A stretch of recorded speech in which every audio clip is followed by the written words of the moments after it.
¿Qué tal, amigos? Me encuentro aquí en Centro Cultural en compañía del arquitecto Javier Villalobos, a quien le agradezco que nos esté concediendo esta entrevista para poder entablar una conversación acerca de su obra, de su legado, de su trabajo, porque él es orgullosamente de este municipio.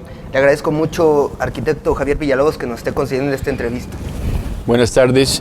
El gusto es para mí. La verdad es que venir a Cortázar, en donde nací hace 75 años, en 1941, el 30 de abril,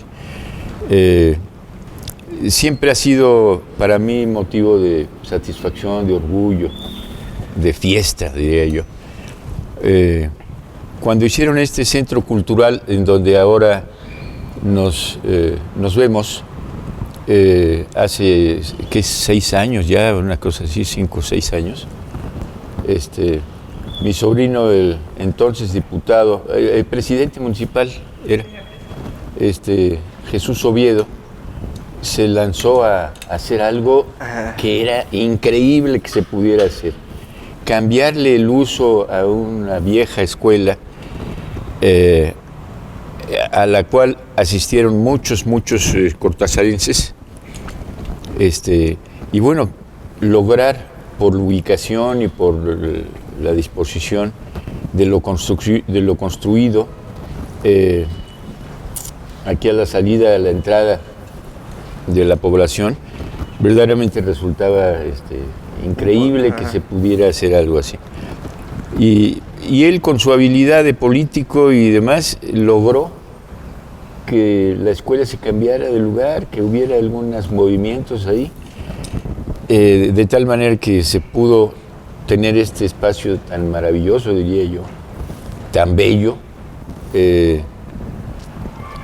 como quizá pocos municipios lo tengan, porque no todos tienen una casa de la cultura, lo cual no implica solo el lugar, sino el director, la dirección, el difusor, el coordinador de eventos, de actividades, y en este caso el profesor Pastor cumple muy bien su función. Me ha dado mucho gusto esta sorpresiva invitación, porque aunque yo decía, soy orgullosamente cortazarense, la verdad es que pasa el tiempo, pasan los días y los meses, y el tiempo finalmente, cuando uno encuentra o trata de encontrar algo cultural en Cortázar, están, bueno, los portales, el Zócalo, que es muy bello,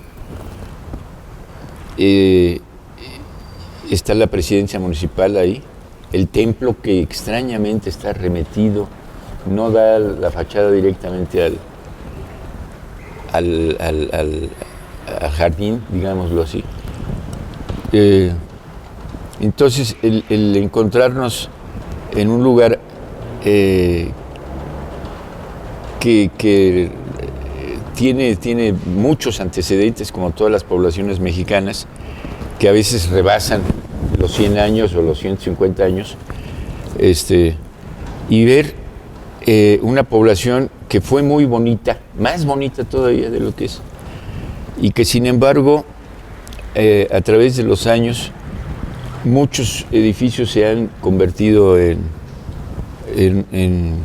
pues, qué sé yo, en particiones alargadas, que uno no entiende cómo puede haber alguien que vive en una casa de 250 de ancho. Y en Cortázar hay pero cientos de ejemplos así. Por otro lado, cuando se hizo el plan de ensanchar las calles, no se tomó en cuenta que parte de ese programa debía de haber sido ¿y qué va a pasar después? Lo dejaron abiertamente libre, sin ninguna legislación, sin ninguna normatividad, de tal manera que entonces cada casa se rehace, solo que 1 o 2 metros más ancha, más ancha la calle, y esto obviamente ha hecho este desorden urbano, ha hecho una población que en muchas calles extrañamente, hace 20, 25 años de este enanchamiento de calles, y siguen las calles entorpecidas en las banquetas. Sí. Pero bueno, pues así están. ¿Y en qué momento surge en su vida la importancia y la misión de contribuir a la restauración de monumentos y sitios históricos? Bueno, yo me fui, como ya se decía, terminando el kinder. Bueno, y nos fuimos, y yo, pues era un bebé de 5 años, 4 años, pero mi padre tomó la decisión de irnos de aquí. Porque en Cortázar, qué capaz que hubiera un centro cultural. No había ni escuela secundaria. No, tenemos que llegar al siglo XXI. Tenemos que pasar bastante tiempo para que la estructura cultural, digamos, educativa, fuera como es ahora. Nos fuimos a México en 1900, ¿qué sería? 40 y tantos. Es decir, que toda mi primaria, mi secundaria, la carrera, su vida académica mi vida académica la hice en la Ciudad de México. Inicialmente yo iba a estudiar agricultura porque pues, venía de un pueblo eminentemente agrícola. Sin embargo, no fue posible entrar a Chapingo, que era la escuela más prestigiada en ese momento. Pero mi interés por el patrimonio surgió por mi padre, que mi padre era agente del Ministerio Público, era comerciante, tenía la ladrillera de la ciudad, igual vendía una caja de difunto que un terreno, que lo que fuera. Él era autodidacta y sin embargo estaba enterado de qué pasaba en el mundo en ese momento. Era tremendamente mexicano en cuanto a las raíces. De tal manera que cuando se dio el caso de que se decidiera qué estudiar, y después de haber fracasado en mi intento de ser ingeniero agrónomo, por cercanía y por relación con un profesor de la Escuela de Arquitectura del Politécnico, yo entré a estudiar arquitectura, todavía sin tener mucha conciencia de que era el patrimonio. Okay. Sin embargo, al paso del tiempo, me siguió estimulando a que conociera este país, a que hiciera una lista de las ciudades que eran interesantes, que eran importantes, y que bueno, pues se fue muy fácil. ¿Qué capitales tiene este país? Pues tiene Guanajuato, tiene Querétaro, tiene Aguascalientes, Zacatecas, etcétera. Y yo empecé a conocer todas las ciudades y puedo decir que conozco todas las ciudades declaradas o no Patrimonio Cultural de la Humanidad. Okay.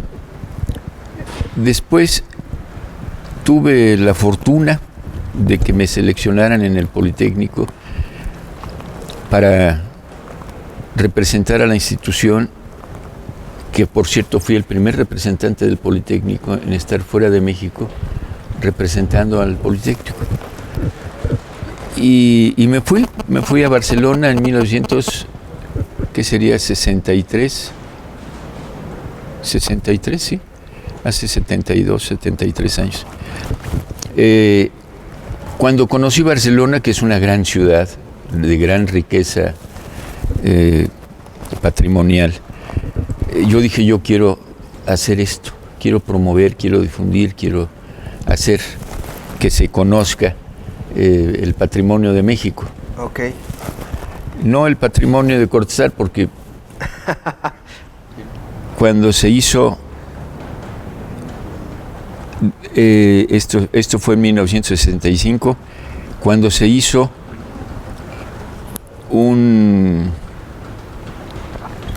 reconocimiento al Politécnico, uno de los muchos que se le han hecho, por cierto. Y entonces yo acababa de regresar de mi responsabilidad en Barcelona o en España, y me pidieron de la universidad que fuera profesor. Y pues para mí fue una sorpresa muy grande, porque no es cualquier cosa ser profesor en la universidad, y menos ser invitado a ser profesor. Entonces se tomó la decisión en la UNAM de hacer la maestría, de organizar la maestría en restauración de monumentos. Okay.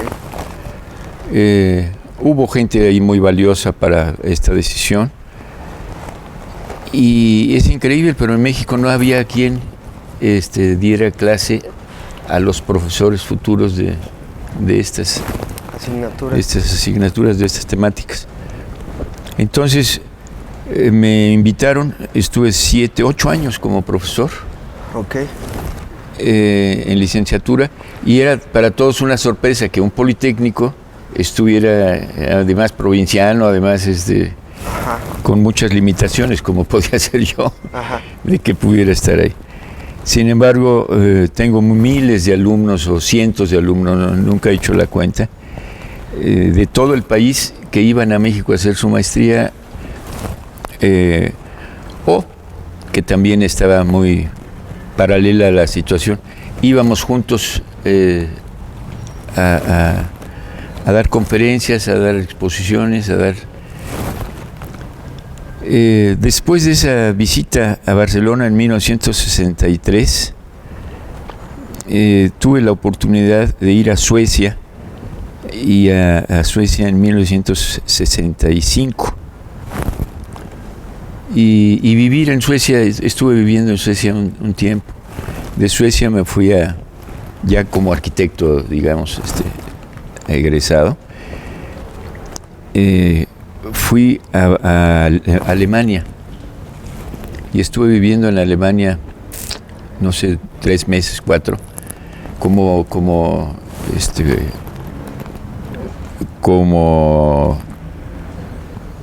espalda mojada de Estados Unidos, nada más que yo no era en Estados Unidos, era en Alemania. La perfección de la vida en ¿cómo se llama? ¿En Alemania? En Suecia, la perfección de los suecos, en donde no había ningún vidrio roto, todo coincidía, la vuelta, la esquina, la forma. Me impresionaba notablemente. Se hizo esta experiencia, valga la expresión, y de ahí me fui a Frankfurt, Alemania, en donde la rigidez de los alemanes era muy estricta. Y estuve trabajando de obrero, de espalda mojada en la construcción de las oficinas de la Neckermann. Claro. Después tuve la fortuna de ser funcionario público. ¿Dentro de qué cargo? Dentro de un cargo muy importante, ser director a nivel nacional de licencias relacionadas con los monumentos. Okay. Para cualquier modificación, cualquier ampliación, la fachada, esto, lo otro, el patio, el cambio de materiales. El Instituto Nacional de Antropología e Historia tiene unas referencias, y como aquí sí cabe la experiencia aquella de que en la tierra de los ciegos el tuerto es el rey, y yo era el tuerto.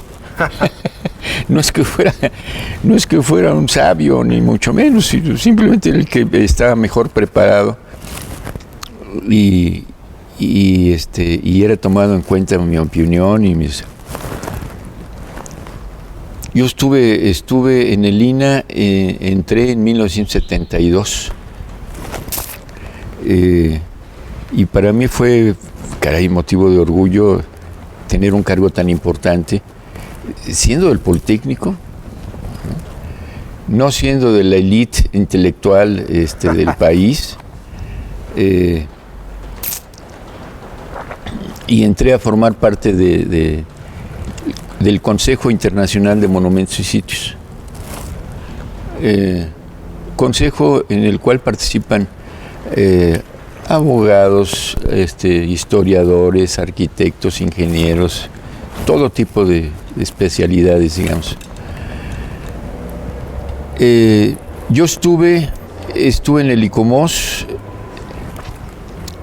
hasta que por fin ascendí a ser el presidente de esa asociación nacional que tiene que ver con el patrimonio y que está adscrita a la UNESCO. En esa época fui invitado a Taiwán, a China, bueno, a China del otro lado, y para mí fue muy sorpresivamente recibida la noticia de que en una asamblea de 1,000 personas, 1,000 y pico de personas, fui electo como representante de México y de América Latina en el tema de patrimonio. La UNESCO, como todos estos organismos, tienen subdivididas las áreas. Está patrimonio natural, patrimonio inmaterial, patrimonio arquitectónico, urbano, etcétera. Entonces, a mí me tocó ser electo por cerca de 1,000 representantes de 100 y tantos países. Uno de los 13 que calificaba si era o no válida la solicitud de tal o cual país que solicitaba que Cortázar se inscribiera como Patrimonio Cultural de la Humanidad. En ese momento, yo sin querer me convertí en un personaje muy importante, porque era de los 13 que tenían voz a nivel mundial. Y siempre estábamos, no peleándonos, pero de alguna manera sí era el estar discutiendo si un país con casas de adobe y techo de teja y demás podía competir, un valor, podía competir con una cosa de otro tipo, sí, de cantera, gótico, románico, clásico, neoclásico, etcétera. Entonces fue muy, pues qué sé yo, muy orgulloso de mi parte. Sin embargo, siempre fui muy discreto, nunca fui presumido de nada de esto. Pero a nivel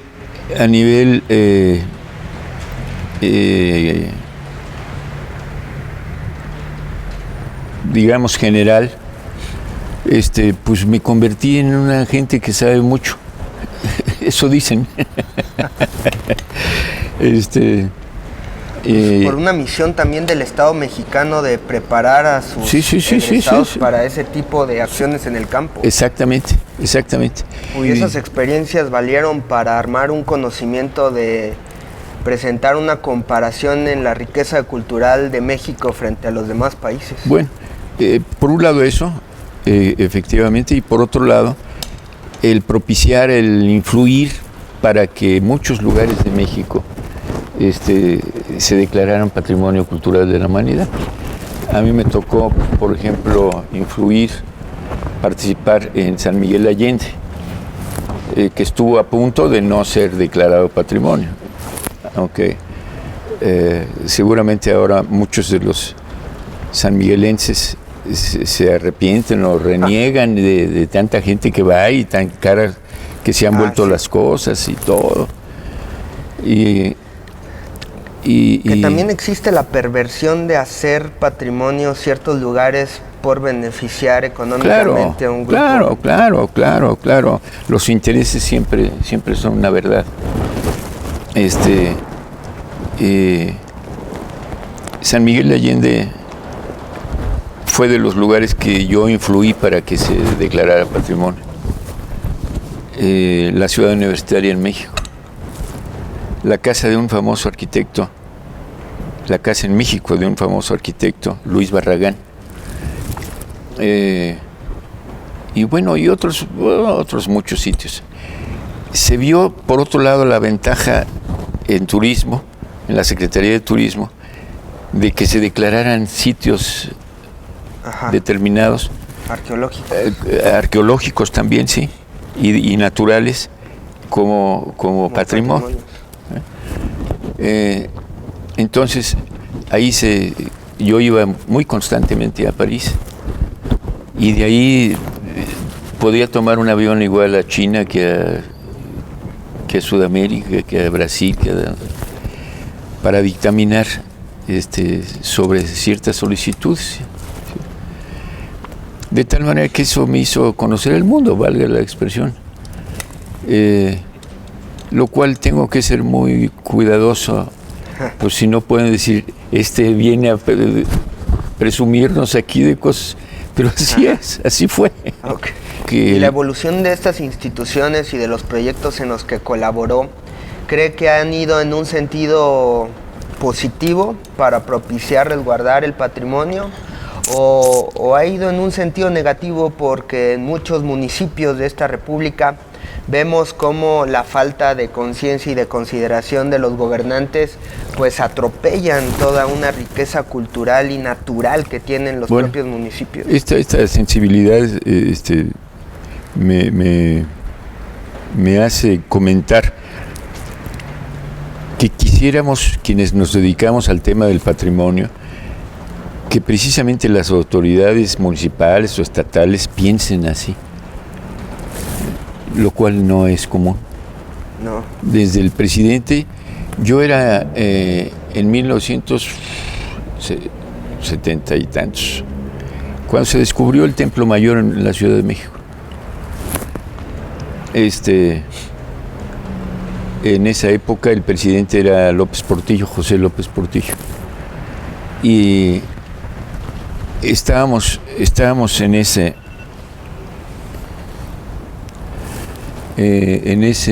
momento en que se encuentra la Coyollauqui, y el presidente, así con su dedo maligno, dice que se demuela todo y que se saque. Y eso dependía de mí, la autorización. Yo dije, no puedo autorizar yo eso. Ajá.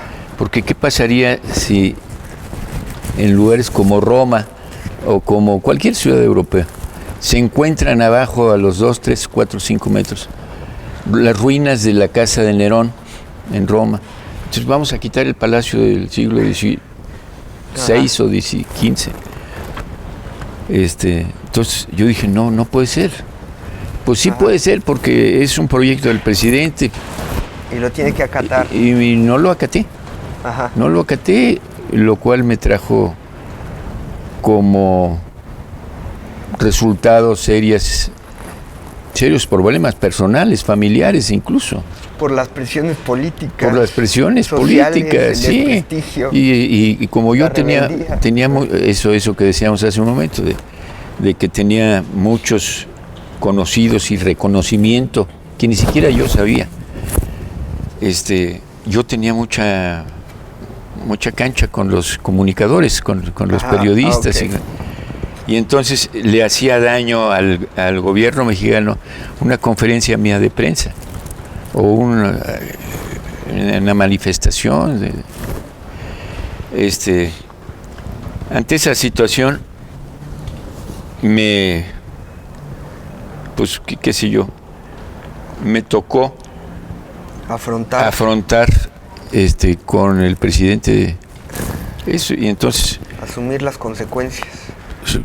Pues corran a ese señor, pues sí lo corran, pero ahí para mí, que he sido tan crítico a veces de los sindicatos, fue bueno. ¿Pero se prestó el presidente para entablar una conversación? No. Ni para escuchar razones.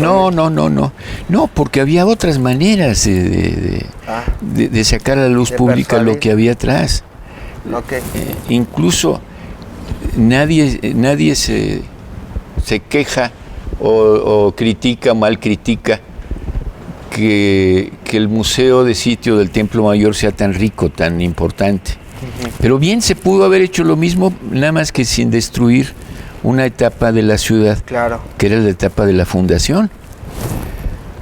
Porque si no, pues todo Roma estaría demolido para ver unos pedazos de piedra ahí que uno no entiende. Le tienen que decir, esta era el palacio de no sé quién, no, esta era la casa de no sé cuánto, porque capiteles ciertamente muy bonitos, muy finos. Y pasa el tiempo y dedicado yo al tema del patrimonio, de la restauración de monumentos, en donde he participado en importantes. He participado, todos los edificios importantes de este país tienen de alguna manera mi intervención en cierta época.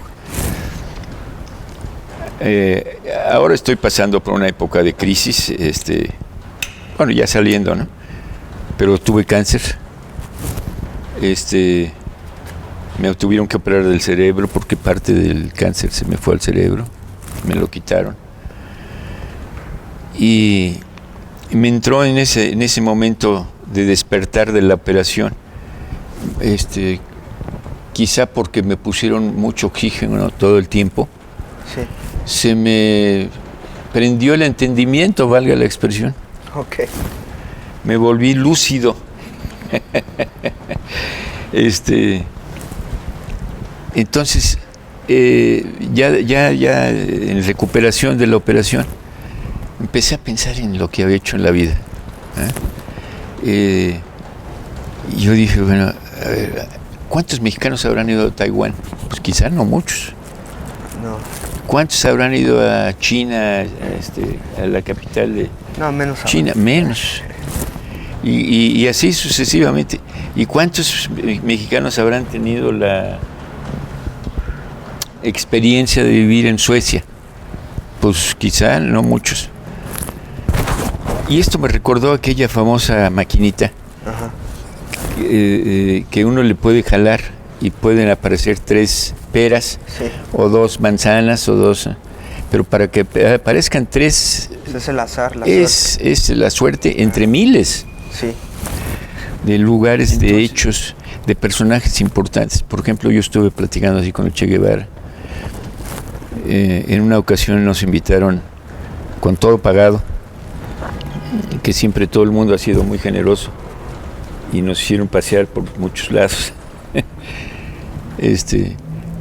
Una ocasión nos invitaron a Polonia un mes para ver qué se había hecho en todo el país después de la guerra. Y de despedida nos hicieron una cena. Uh-huh. Y en esa cena, después de los discursos, nos dijeron, bueno, pues, ¿dónde se quieren quedar, aquí o acá? Donde había sido la cena, que era un museo, Sí. como el Castillo de Chapultepec, digamos, una cosa así. Y yo dije, ¿pero cómo nos vamos a quedar aquí, en el museo? Sí. El museo tiene 3 suites. Ustedes se pueden quedar en cualquiera de las 3 suites. Y vamos a recorrerlas. Entonces, en la primera que llegamos, nos dijeron que el último, yo pregunté, ¿y qué personajes se han hospedado aquí? Ajá. Y dice, pues hace unos pocos años el general Charles de Gaulle estuvo aquí. Sí. Yo dije, pero ¿cómo voy a dormir en donde durmió Charles de Gaulle? Ajá. Pues nada, ahí nos quedamos sin dormir, por supuesto, porque era tal la emoción de estar en una suite con todos los muebles originales de estilo imperio, que seguramente más de uno de esos muebles, porque eran de lujo, de super lujo, habían sido utilizados por personajes como Napoleón. Y yo ahí sentado, ¿no?, abajo de un cuadro de Rembrandt que para gran sorpresa era original, era un cuadrote de toda la cabecera de la cama de 5 o 6 metros de ancho. Y bueno, pues esa emoción muy grande. Cuando conocí al Che, que fue en 1963 en La Habana, en Cuba, conocí a Camilo Cienfuegos, o conocía todo el gremio de la revolución. a todos los revolucionarios que en esa época todavía estaban juntos. Ajá. Ya después se dispersaron y ya después cada quien se fue por su cuenta. ¿Y qué impresión le dio? Del Che, magnífica. Tanto así que esta barba hirsuta que tengo ahora es en honor al Che. Durante muchos años yo fumé cigarro puro,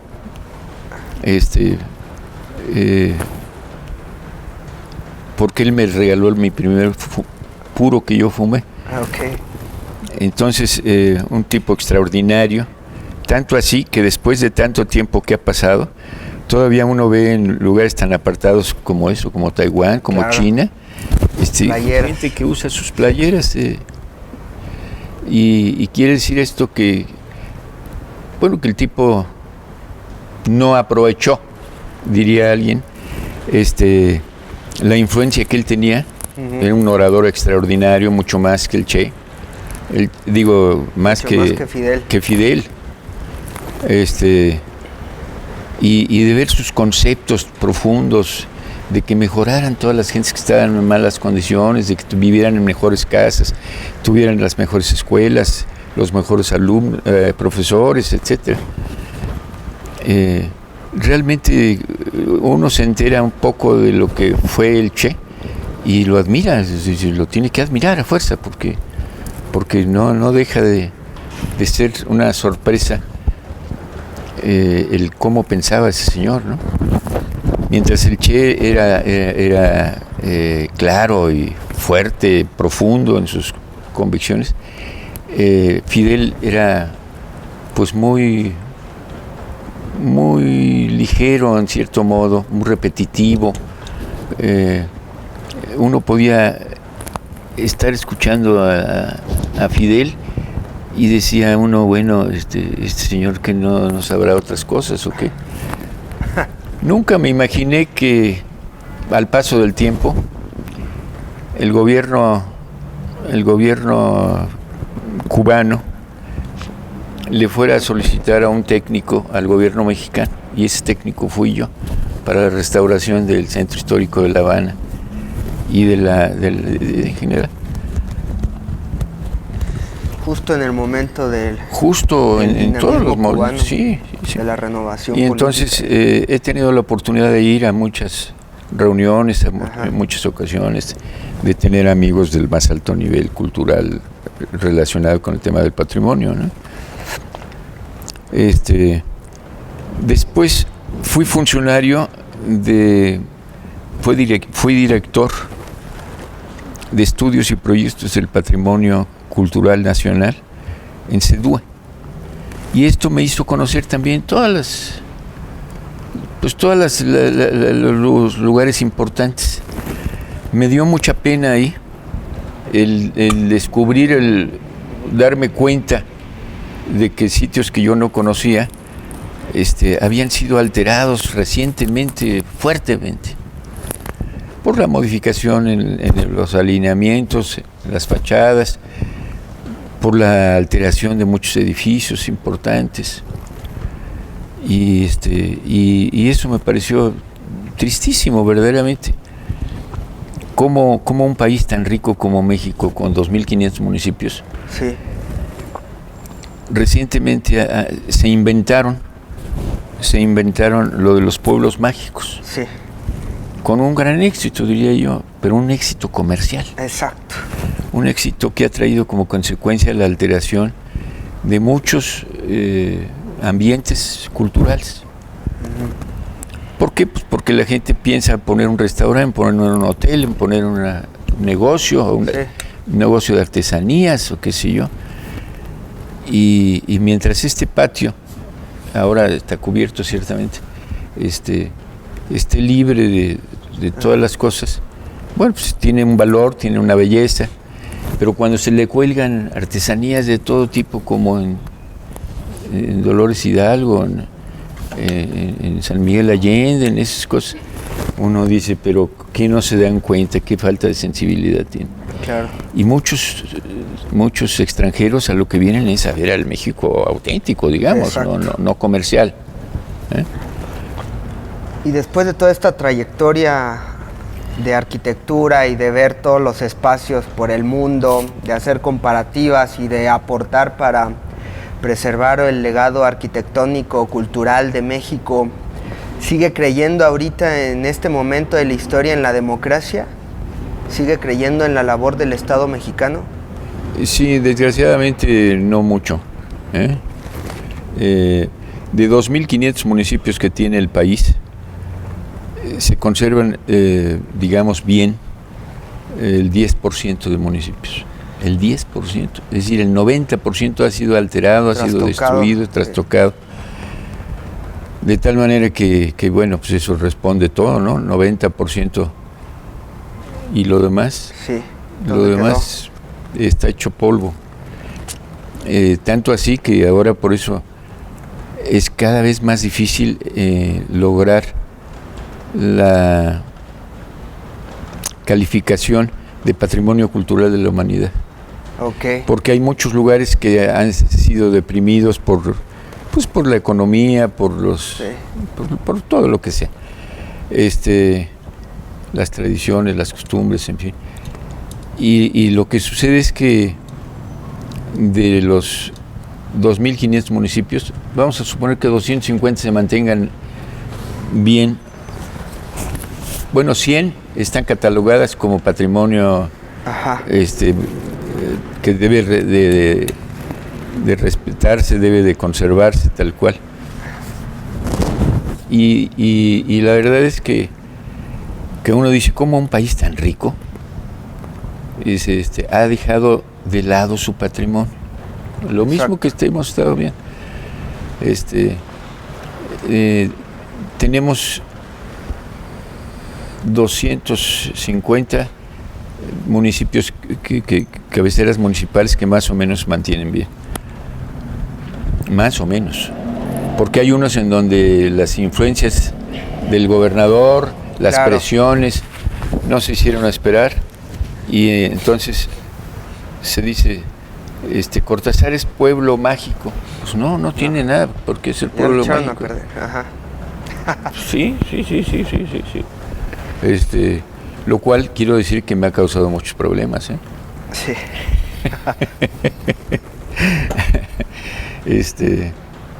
Pero teniendo muchos pueblos México que son bellísimos y que además son una manera de vivir, porque en muchos casos son un estilo de vida. Es un estilo de vida y son un compromiso, por otro lado, de conservar costumbres y tradiciones. Identidades en las regiones de este país. Máxime que ahora no hay patrimonio independiente. Lo cultural, de lo arquitectónico, de lo gastronómico. La UNESCO ha declarado también patrimonio no monumental, ciertamente, pero al final, al cabo, patrimonio, a la comida. Entonces la gastronomía está en la lista de patrimonio mundial, al tequila, que nos da una identidad muy fuerte, ¿no? La comida, el tequila, la música de tales y cuales tipos. El arte. El arte. Uno dice, bueno, ¿qué tiene que ver en todo esto? De pueblos bonitos. La cultura, ¿no? ¿Qué tienen que ver casos como el de los grandes muralistas mexicanos de los 30, que nos hacen orgullosamente mexicanos? Claro. Porque lo nacional surge en esa década, digamos, del 30-40. Entonces, suena muy aparatoso el que México diga, tenemos un patrimonio de tales características, de tal tipo,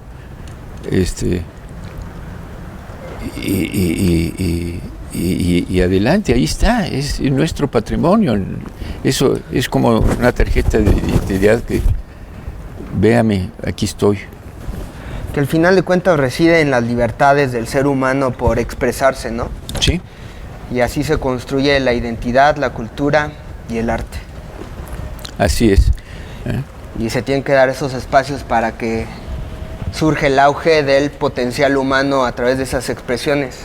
Yo le agradezco mucho, arquitecto Javier Villalobos, que nos haya concedido esta entrevista en un marco donde el Centro Cultural le concede un reconocimiento por esta fascinante trayectoria, esta fascinante vida que dedicó todo su potencial a la restauración de monumentos, sitios históricos, por llevar al mundo el reconocimiento de un país que tiene mucho en este aspecto. Muchas gracias por haber conversado con nosotros, arquitecto. Con mucho gusto, con mucho gusto.